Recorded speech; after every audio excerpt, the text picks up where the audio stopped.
Happy Friday, everyone. Chief Meteorologist Ross Whitley here, and we're going to do a quick update on Tropical Depression Fred. And Fred not looking great today, but the model trends, unlike yesterday, haven't really been in our favor today. So it still looks likely that we're going to deal with a tropical storm some point in time, either Sunday night going into Monday morning. And the possibility is still there that this turns into a surprise type of event where we're talking about maybe a Category 1 hurricane. That's still on the realm of possibilities out of this storm, but the disorganization is making it hard to say exactly what the details are going to look like, mainly because it is such an open wave at this point in time that we have really a multitude of solutions that could happen in the long range outside of what we're looking at right now. So if we pull up, go to our overall tropical picture here, unfortunately we're also looking at another wave out there that is PTC 7, and for those that are not familiar with the nomenclature, that is potential tropical cyclone 7, as you see the L in the middle of the screen there. Once it gets a name, it becomes a depression. It will most likely be Grace. That is the name that would be given to it at that point in time. But obviously our focus not on Grace yet, but on Fred, and it again looks much more like an open wave than a tropical depression. And that brings with it a whole bunch of complications because, as I have stated many times before, as an open wave, the models are guessing at where a center is, and they're guessing at how those solutions are going to play out because they don't know where the low-level center is. And we've already seen this evident over the last several days, is that whenever you get a new level center, low-level center to develop, you start to see the models make drastic shifts. And because this has turned into a more open wave and they don't know where the center is, guess what? The models made a big shift on us really in the last run. And so I expect that that's going to continue until we get some kind of redevelopment out of this. Shear really doing its part, and it is entirely possible, along with the hurricane possibility, and I'm talking top end here being a Category 1, that is the upper bound of possibilities. The lower bound is that this gets ripped apart in Cuba, never reemerges as a low pressure system, and we don't see anything reorganized. That is a possibility as well, but where it stands right now, we're kind of sitting in the open air with our arms just kind of up, going, yeah, we'll see what we see. And it really boils down to when this redevelops and where it redevelops. So those are the biggest question marks. We're going to go through potential impacts as we have it forecasted right now. Our forecast impacts across our area, we're expecting 25 to 45 mile per hour winds. Probably a little bit later than what we had suggested earlier on. This may be more of a Monday event and less of a Sunday night event, especially if the latest modeling is correct. It would be a little bit slower to reach us. So that is what we're looking at. Rainfall totals, 1 to 4 inches, isolated amounts greater than 5 inches will be possible. And in those feeder bands as they spin around the center, as the center may actually end up off to our west, we will have to deal with the possibility of some tropical tornadoes. Now, tropical tornadoes, I like to classify them as such because they're short-lived, they're usually weak, and we don't see these long-track, violent type of activity. It's usually on the ground for 3-4 minutes, and by the time it's warned, they have already dissipated.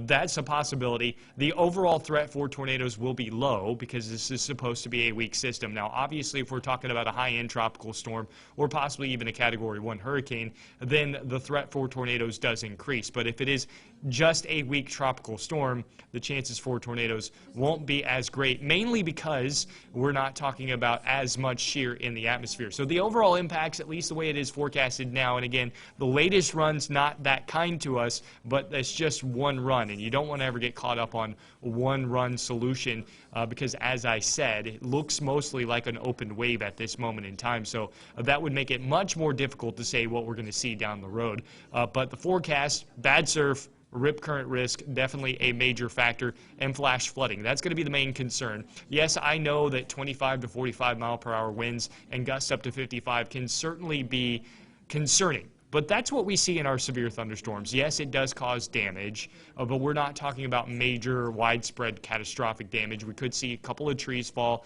especially with the saturated soils that we've had, and especially in areas that have had a lot of rain recently, which is most of the Panhandle. So the winds will cause some issues, but we're not talking about a major system here.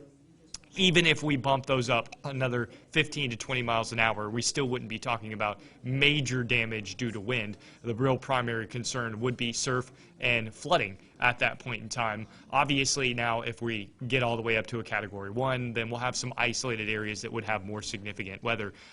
But at the moment, that is the low end of possibilities as far as the forecast is concerned. So this is the latest from the National Hurricane Center, and you see where that they have the center of Fred. Again, more of an open wave. I kind of doubt that that is where the center is at this moment in time. It's going to have to reorganize, so that is in our advantage. But as it does move forward, they are suggesting that by Saturday morning we will have a tropical storm. But remember that they were also suggesting that by this morning we would have a tropical storm. So there are plenty of changes that can still happen, especially with as disorganized as this system is. That is true on the other side as well. This can certainly redevelop, and this can certainly become as impactful, again, upward bound Category 1 hurricane. But as forecasted right now, would make landfall sometime early Monday morning as a very weak tropical storm, about a 40-mile-per-hour storm. That was based off of the last guidance. The newest guidance that came in would bump this up closer to a 55-mile-per-hour tropical storm based off of the latest guidance, not the guidance that they made this forecast off of. So I am expecting that in the next update, which will not come until 5 o'clock, 4 o'clock Central Time, that we will see a shift off to the west.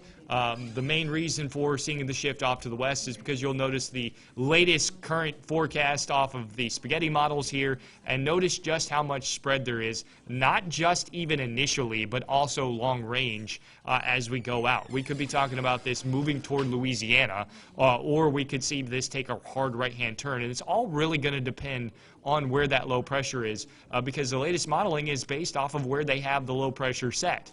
But you were just looking at the satellite just like I was, and it's very hard to say that, yes, that's where the low pressure system is.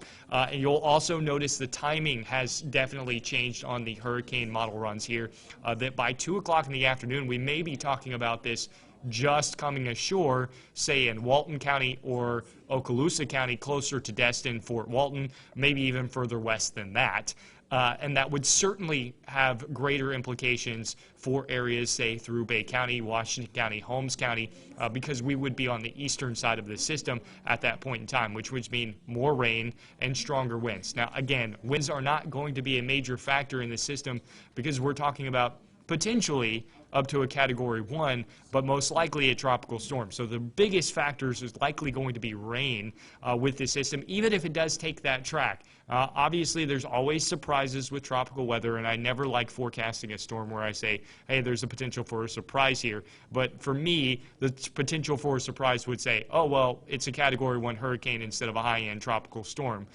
It kind of goes back to semantics at that point, and we're really not talking about much in the difference of wind speeds. You're just talking about classification. So this is how the latest hurricane models go, but I'm expecting that we will see shifts just because we have seen so many shifts so recently, and because of just how disorganized this thing is. The European model, which I'm showing you here, is by far the strongest model to show you, which I like showing that solution because it kind of takes the scariness out of it, because you see what the worst case scenario here is. And these are max wind gusts. This is not your max wind sustained speed. This is max wind gusts out of the strongest model solution that is out there right now. So at max, we're talking about 40 to 50 mile per hour winds along the coast and 25 to 40 mile per hour winds for inland areas out of the strongest solution that the models have to offer right now. So this is the worst case scenario out of the models right now, which is not that bad. I know it is more significant than your typical average weather day, but it's overall not terribly impactful. Would cause some issues around the area, certainly, but not going to be a major event, even in worst case scenario. So again, worst case scenario here on rainfall, as the European has the strongest solution. So we could be talking about anything up to maybe 3 to 5 inches of rain out of the eastern side of that system. And isolated areas could see more rain out of it. Again, which is why I go back to that this may be the bigger issue than wind, because we have been so saturated. So flooding, flash flooding, as well as possibly even river flooding certainly could be an issue out of this, thanks to that big shift off to the west, if that is in fact the last shift we see out of it. Now obviously if it shifts back east or it shifts further west, then we're talking about less implication for our area and less impacts for our area. But this again showing you worst case scenario as far as the highest range of possibilities go.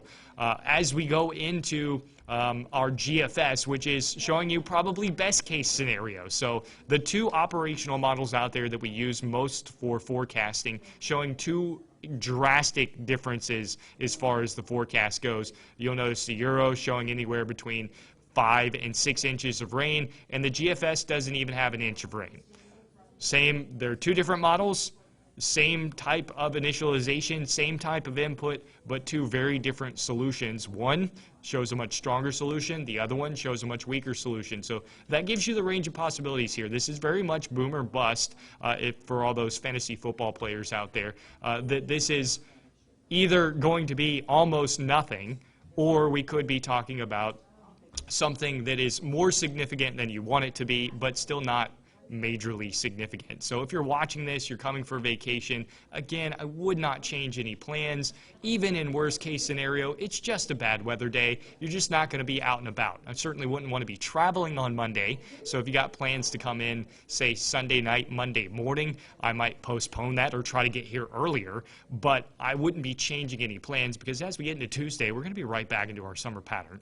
And Saturday is going to be fine. Most of the day on Sunday is going to be fine. So this is really just a bad weather day. The thunderstorms that we had yesterday, probably a very similar outcome just to what we'll see out of Fred, but maybe a little longer duration. Clearly not with the same amount of lightning that we had yesterday. So that's not the issue there. So now I'm out of my now I'm out of my show. So you can bring me back on full screen here.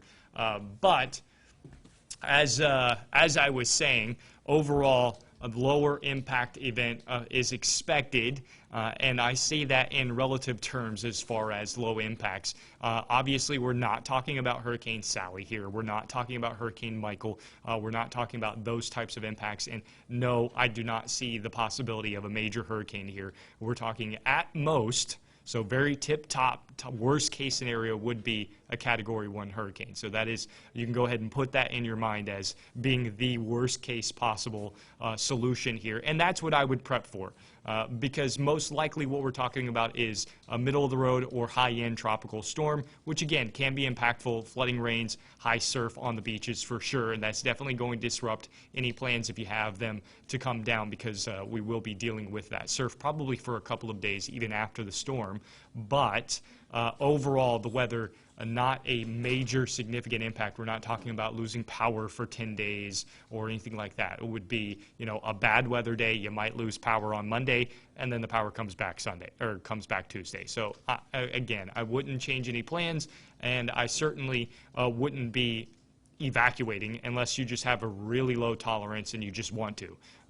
You know, if you just feel like that's going to be best for you, go for it. I'm certainly never going to suggest that you stick around if you're not comfortable. But this, in my opinion, is not one of those systems that you need to evacuate for or leave or do anything like that.